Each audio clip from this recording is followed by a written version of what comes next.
कर्पूरगौरं करुणावतारं संसारसारं भुजेन्द्रहारं सदा वसन्तं हृदयारविन्दे भवां भवानी शयितां नमामि। अर्थात मैं उन भगवान शिव को प्रणाम करता हूँ जो कपूर के समान उज्जवल, करुणा के स्वागर, संसार के आधार हैं, सर्प को हार के रूप में धारण करते हैं और जो माता पार्वती के साथ मेरे हृदय में सदैव विराजमान रहते हैं। जय भोलेनाथ। मेरे प्यारे दर्शकों, हमारे घर के बड़े बुजुर्ग अक्सर कहते हैं कि बुधवार के दिन कभी भी बेटी या बहू की विदाई नहीं करनी चाहिए। क्या आप जानते हैं कि ऐसा क्यों कहा जाता है? आज की हमारी यह कल्याणकारी कथा इसी रहस्य को आपके सामने खोलेगी। यह कहानी एक धनवान सेठ के बेटे की, जिसने अपने घमंड में आकर बड़े बुजुर्गों की बात नहीं मानी और बुधवार को अपनी नवविवाहिता पत्नी की विदाई करा ली। उसके बाद बीच रास्ते में उसके साथ जो भयानक घटना घटी और कैसे शिव जी की माया ने उसे सबक सिखाया, यह सुनकर आपके भी रोंगटे खड़े हो जाएंगे। माताओं और बहनों, बुद्ध प्रदोष व्रत की इस पावन कथा को पूरा और ध्यान से श्रवण कीजिएगा। तो चलिए सच्चे मन से भोलेनाथ का नाम लेकर आज की कथा का रसपान करते हैं। प्रिय भक्तगणों, बहुत समय पहले की बात है।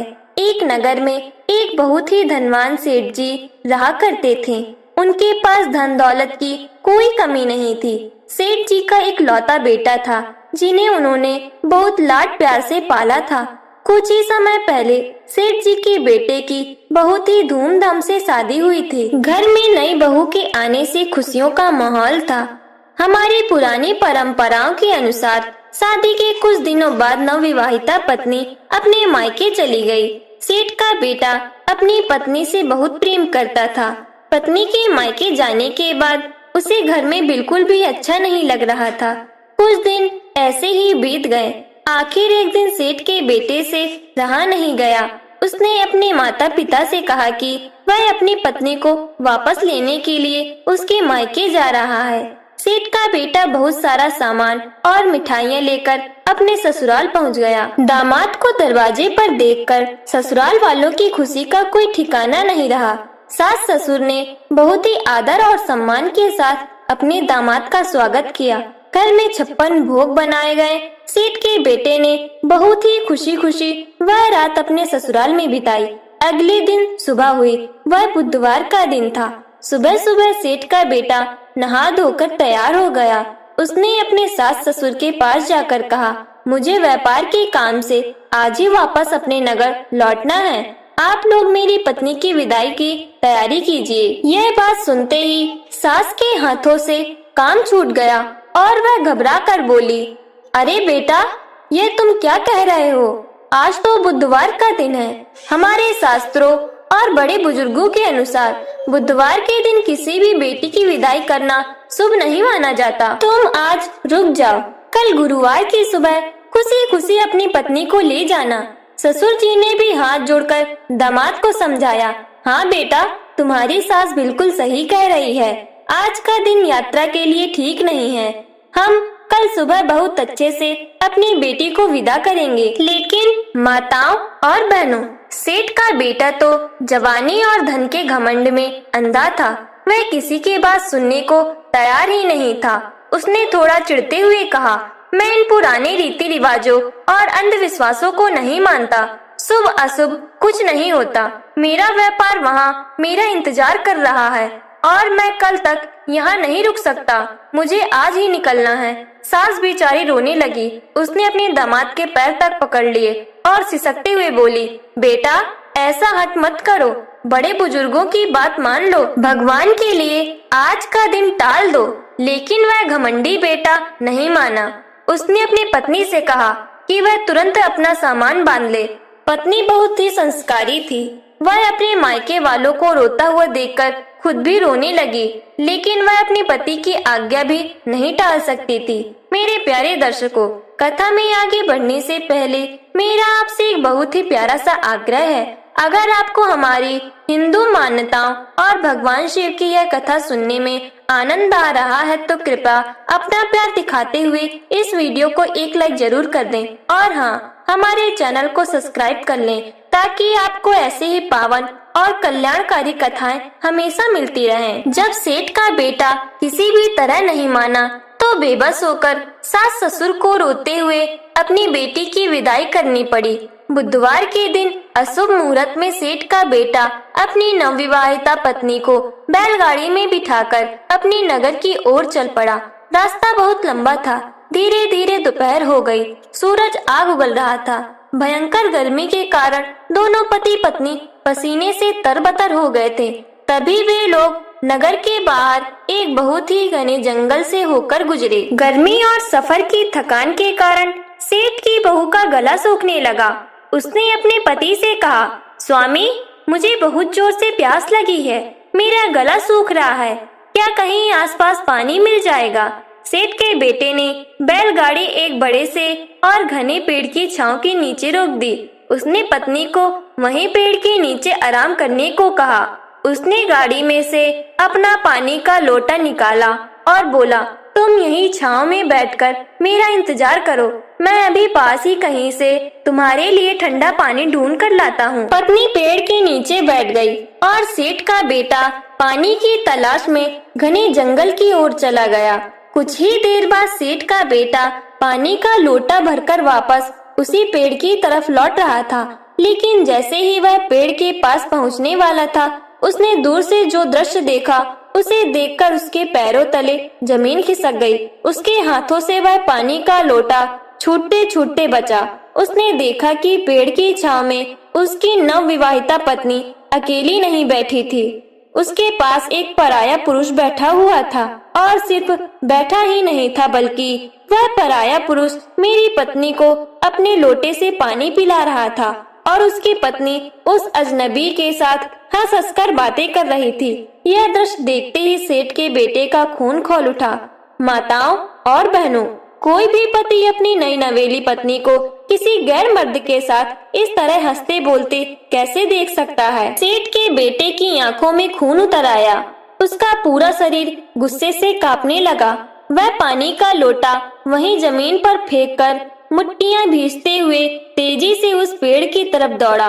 वह दूर से ही जोर जोर से चिल्लाने लगा, अरे ओ दुष्ट, तेरी यह हिम्मत कैसे हुई कि तू मेरी पत्नी के पास बैठा है? दूर हट जा मेरी पत्नी से, वरना आज मैं तेरे प्राण ले लूंगा। लेकिन मेरे प्यारे दर्शकों, जैसे ही सेठ का बेटा दौड़कर अपनी पत्नी और उस पुरुष के बिल्कुल करीब पहुंचा, उसका सारा गुस्सा अचानक से बर्फ की तरह जम गया। उसके मुंह से एक शब्द नहीं निकला और उसकी आंखें फटी की फटी रह गईं। वहाँ जो नजारा था वह किसी भी इंसान का दिमाग शून्य कर देने के लिए काफी था।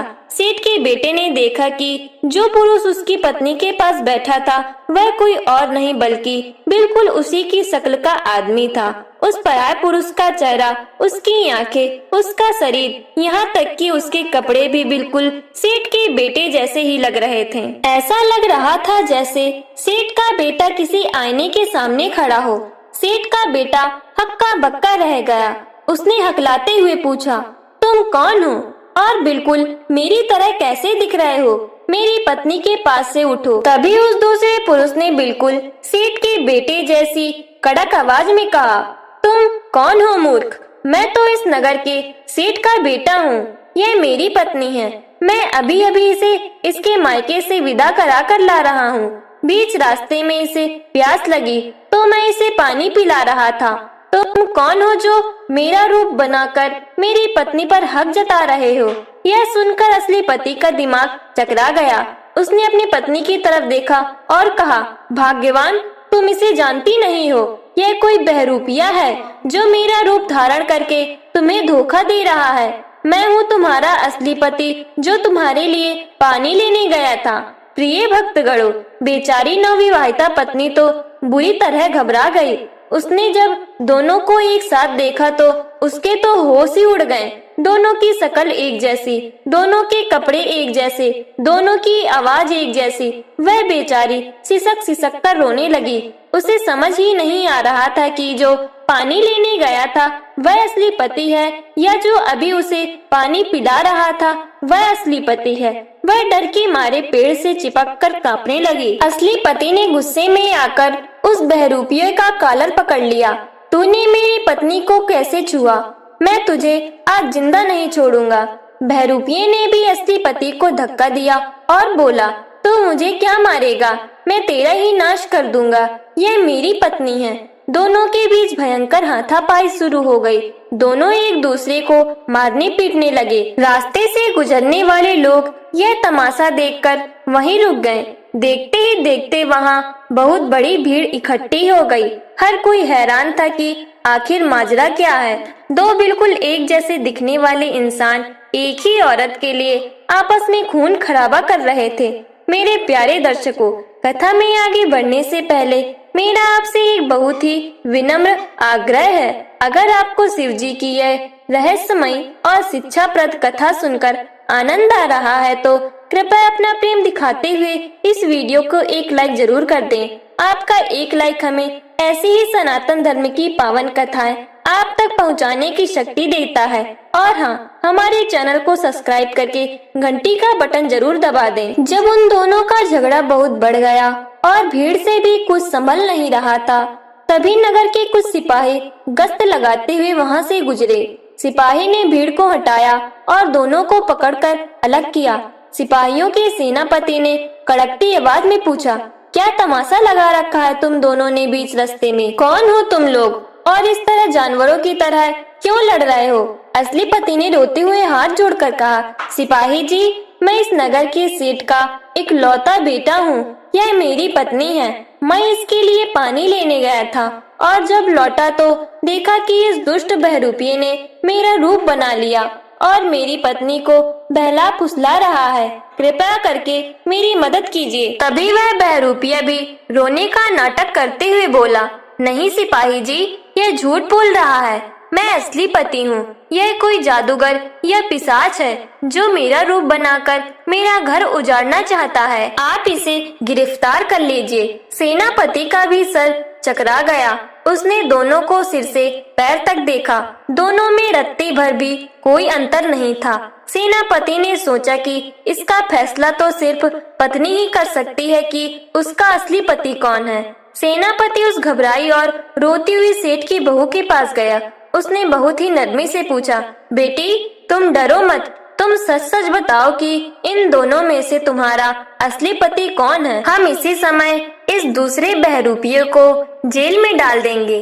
माताओं और बहनों, उस नवविवाहिता का तो रो रो कर बुरा हाल था। उसने अपने आंसुओं से भरी आंखें उठाई और दोनों की तरफ देखा, लेकिन उसे कुछ समझ नहीं आ रहा था। वह फूट फूट कर रोते हुए बोली, मुझे कुछ समझ नहीं आ रहा है सिपाही जी। ये दोनों बिल्कुल एक जैसे हैं। मैं अपने पति को कैसे पहचानूं? पत्नी के मुंह से यह बात सुनते ही असली पति के पैरों तले जमीन खिसक गई। उसे लगा कि अब उसका सब कुछ लूट गया। उसे अपनी पत्नी भी गंवानी पड़ेगी और शायद इस बहरूपिये के चक्कर में उसे जेल भी जाना पड़े। असली पति वहीं धूल भरी जमीन पर घुटनों के बल गिर पड़ा। उसकी आंखों से आंसुओं की धारा बह निकली। वह अपनी बेबसी पर सिसक सिसक कर रोने लगा। कोई उसकी बात मानने को तैयार नहीं था। तभी उस रोते हुए पति के दिमाग में एक बिजली सी कौंधी। उसे अचानक अपनी सास के वे शब्द याद आ गए जो उन्होंने सुबह रोते हुए कहे थे, बेटा, आज बुधवार का दिन है। आज के दिन बेटी की विदाई मत कराओ, यह बहुत अशुभ होता है। उसे ससुर के जोड़े हुए हाथ याद आ गए। उसे अपना वह घमंड याद आ गया जब उसने कहा था कि मैं इन अंधविश्वासों में नहीं मानता। उसे तुरंत समझ आ गया कि यह कोई साधारण घटना नहीं है। यह कोई बहरूपिया नहीं है।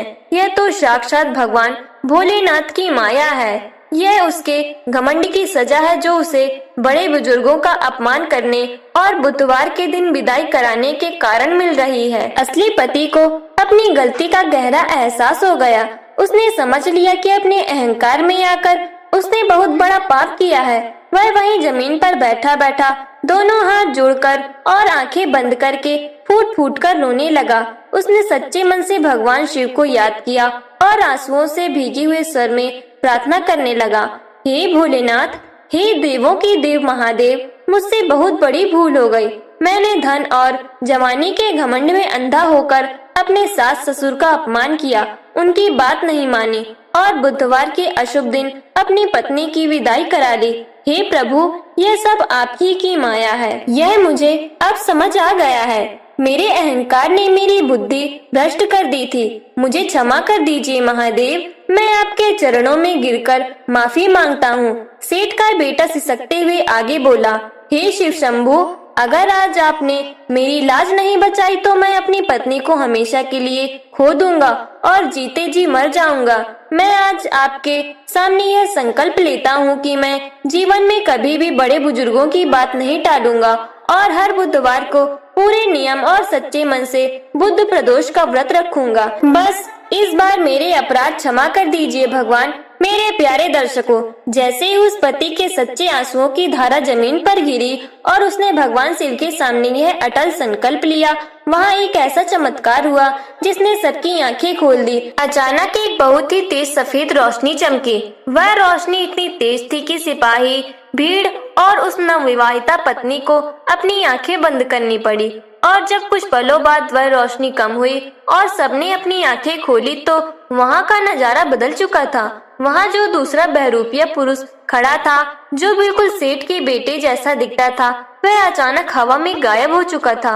उसका नामो निशान तक वहाँ नहीं था। सब लोग हक्के बक्के रह गए। सिपाहियों को भी समझ आ गया कि यह कोई इंसानी काम नहीं था, यह तो साक्षात भगवान की माया थी। पत्नी रोती हुई दौड़कर अपने असली पति के पास आई और उसके गले लग गई। सेठ के बेटे ने भी राहत की सांस ली और रोते हुए अपनी पत्नी को ढांढस बंधाया। उसने हाथ जोड़कर उस भीड़ को और सिपाहियों को सारी बात बताई कि कैसे उसने बुधवार को विदाई कराने की जिद की थी और यह सब उसी का परिणाम था। भीड़ में से एक बुजुर्ग ने आगे आकर कहा, बेटा, हमारे बड़े बुजुर्गों ने जो नियम बनाए हैं वे किसी कारण से ही बनाए हैं। बुधवार का दिन बुध ग्रह और भगवान गणेश शिव का होता है। इस दिन बेटी को मायके से विदा करना उसके सुहाग और जीवन पर संकट ला सकता है। भगवान का शुक्र मनाओ कि भोलेनाथ ने तुम्हारी सच्ची पुकार सुन ली और तुम्हें क्षमा कर दिया। सेठ का बेटा और उसकी बहू दोनों ने भगवान शिव को बार बार प्रणाम किया। सिपाही भी भगवान का चमत्कार देखकर वहां से चले गए। इसके बाद सेठ का बेटा अपनी पत्नी को लेकर बहुत ही सुरक्षित और सही सलामत अपने घर लौट आया। घर पहुंचकर उसने अपने माता पिता को रास्ते में हुई सारी घटना कह सुनाई। सुनकर सेठ और सेठानी के भी रोंगटे खड़े हो गए। उन्होंने भी भगवान शिव का धन्यवाद किया। माताओं और बहनों, उस दिन के बाद से सेठ के बेटे का सारा घमंड चूर चूर हो गया। उसने अपने जीवन में कभी भी किसी बड़े बुजुर्ग की बात नहीं टाली और जैसा कि उसने महादेव से संकल्प लिया था, उस दिन के बाद से सेठ के बेटे और उसकी पत्नी ने जीवन भर हर बुधवार को नियम से बुध प्रदोष का व्रत करना शुरू कर दिया। शिव जी की कृपा से उनके घर में सुख, शांति, संतान और धन्य धान्य की कभी कोई कमी नहीं रही। दोनों पति पत्नी ने बहुत ही खुशी और प्रेम से अपना सारा जीवन बिताया। तो प्रिय भक्तगणों, यही है बुद्ध प्रदोष व्रत और बुधवार के दिन विदाई न करने का सबसे बड़ा रहस्य। अगर आपके घर में भी कोई नई नवेली दुल्हन है या आप अपनी बेटी की विदाई करने वाले हैं तो हमेशा ध्यान रखें कि कभी भी भूल कर भी बुधवार के दिन विदाई ना करें। और यदि आपके जीवन में भी परेशानियां चल रही हैं तो बुधवार के दिन पढ़ने वाले प्रदोष व्रत को सच्चे मन से करें। भोलेनाथ और माता पार्वती आपके जीवन के सारे संकट उसी तरह हर लेंगे जैसे उन्होंने उस सेठ के बेटे के हरे थे। मेरे प्यारे दर्शकों, मुझे पूरी उम्मीद है कि भगवान शिव की यह शिक्षाप्रद और कल्याणकारी कथा आपको बहुत पसंद आई होगी। अगर इस कथा ने आपको हमारी पुरानी मान्यताओं का महत्व समझाया तो कृपया अपना प्रेम दिखाते हुए इस वीडियो को एक लाइक जरूर करें। इसे अपने परिवार और रिश्तेदारों के साथ शेयर करें ताकि वे भी यह महत्वपूर्ण जानकारी प्राप्त कर सकें। और हाँ, ऐसी ही सरल, सच्ची और धार्मिक कथाएं हमेशा सुनने के लिए हमारे चैनल को सब्सक्राइब करके घंटी का बटन जरूर दबा लें। कमेंट बॉक्स में पूरे भक्ति भाव से हर हर महादेव या जय शिव शंभू लिखना मत भूलिए। भगवान भोलेनाथ आपके पूरे परिवार पर अपनी कृपा बनाए रखे, आपके घर में हमेशा सुख शांति का वास हो। तो बड़े भक्ति भाव के साथ बोलिए, देवों के देव महादेव की जय।